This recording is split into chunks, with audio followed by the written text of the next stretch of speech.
Welcome back to Microsoft Access 2010 Beginner Level 1. For more free lessons on Microsoft Access, make sure to subscribe to my channel and visit my website at accesslearningzone.com/YouTube. In Lesson 4, we're going to begin building our customer table. Now that we know our way around the Access interface, let's create our first table. Go back through your index cards and find the card for your customer table. These are all the fields that we're going to add to the table in the database. Now there are two ways to create a table. Click on the Create tab, and here you'll see Table and Table Design. Now Table by itself puts us in Datasheet view. And this is what Access started before. I personally don't care for Datasheet view. Datasheet view is okay for entering data, but if you're designing a new table, I recommend using Design view. So come over here and close this. If you're going to create a new table, I recommend clicking on Create and then Table Design. This is Table Design view. This is where we specify the structure of the table first before putting any of the data in it.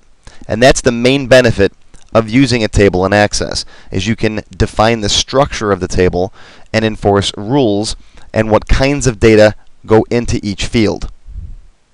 Spreadsheet programs like Microsoft Excel just let anybody type anything anywhere on the sheet, where with Access we want strict control over what information goes where.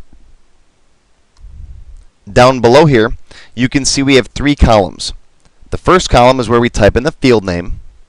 Then we specify the data type, what kind of information does this field hold. Then optionally we can type in a description. So let's start off with our first field. In this case, first name. Remember, I don't like putting spaces in my field names. So it's capital first, no space, capital name. Now this is really more of a matter of style than anything else, but this is my personal preferred style. You might see some other Access developers or authors of other books use underscores. For example, first underscore name. That's perfectly fine too. In fact, they might not even capitalize first name. That's fine as well. The problem basically is that if you do use spaces in your field names, later on, when we get into programming or writing macros or some SQL statements, you have to remember to put brackets around everything, and that just becomes a pain. So choose one method of naming your fields and maintain consistency. Personally, I recommend that you stick with my naming conventions. Once you've got first name typed in, press the Tab key.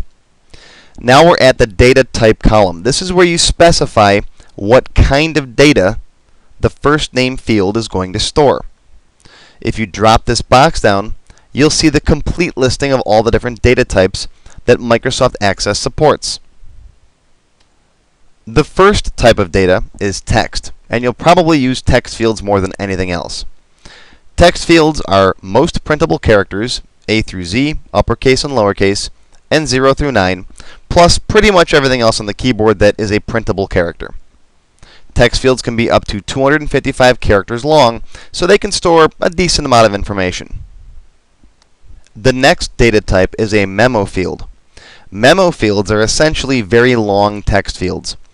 Where text fields can only store 255 characters of data, a memo field can store over 65,000 characters of data. Memo fields also support formatted text. So if you want to bold or italicize some text, or maybe change the text color, you can use a memo field for that. Don't use memo fields for everything though, because they do lack some of the functionality that simple text fields have, and we'll talk about the differences in a future class. Essentially, for small bits of information like someone's name or their address or phone number, use a text field.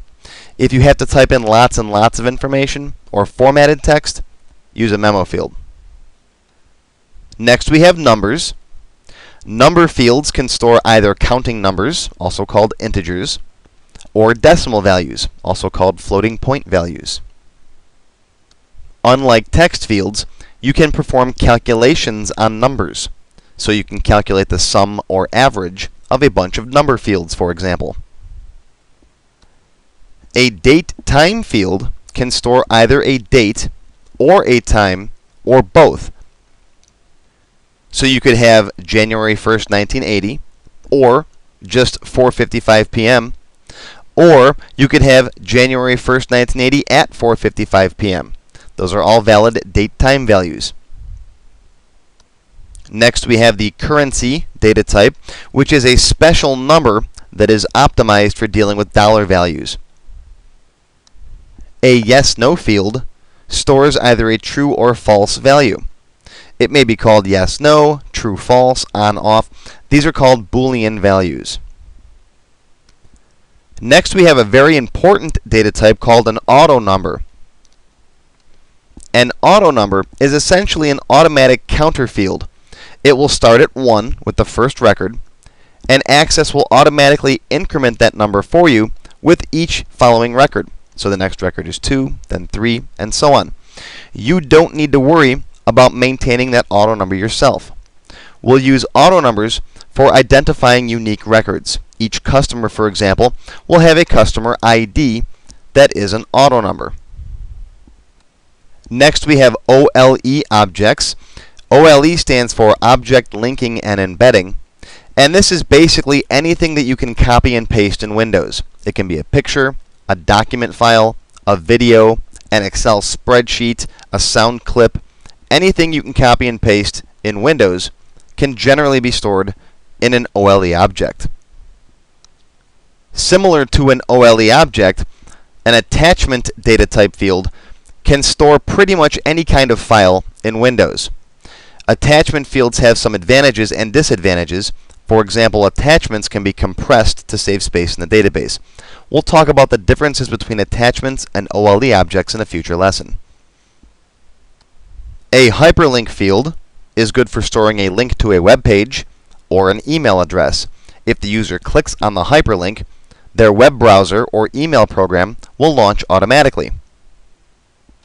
A calculated field stores the result of a calculation in your table. For example, you might have sale price minus unit cost equals profit, and you can store that in a profit field. Generally, I don't recommend using calculated fields. We're going to do calculations in our queries.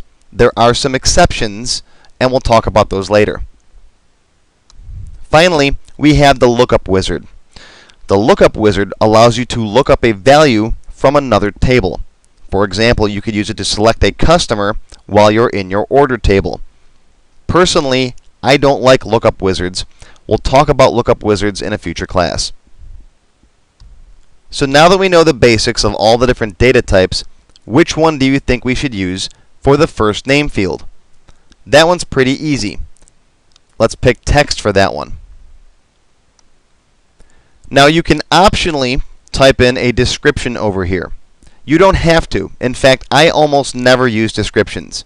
You can type in, "This is the customer's first name," and that will explain to someone else using the database what this field represents. The description field will show up in the status bar on the bottom of a form when a user is typing in data into that field. But again, personally, I almost never use them.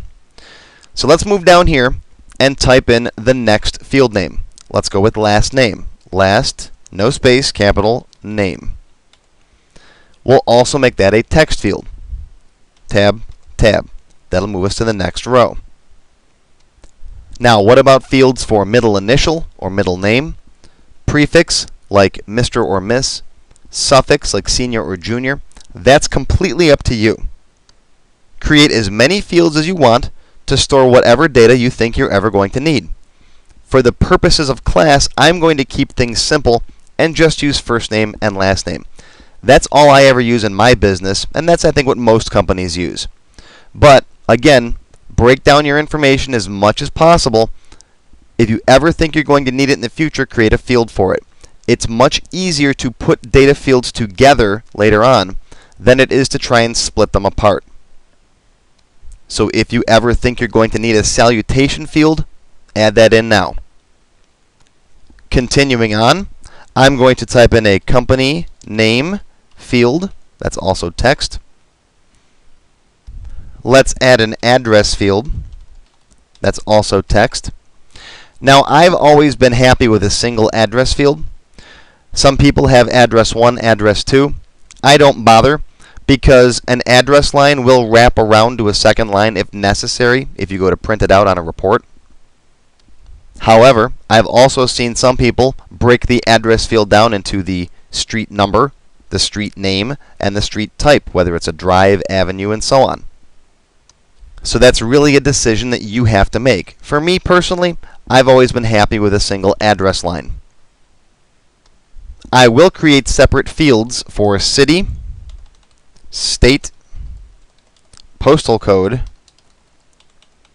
and country. And those are all text fields. Make sure you subscribe to my channel right now. And also, don't forget to visit my website at accesslearningzone.com/YouTube for more advanced lessons and other specials just for YouTube viewers.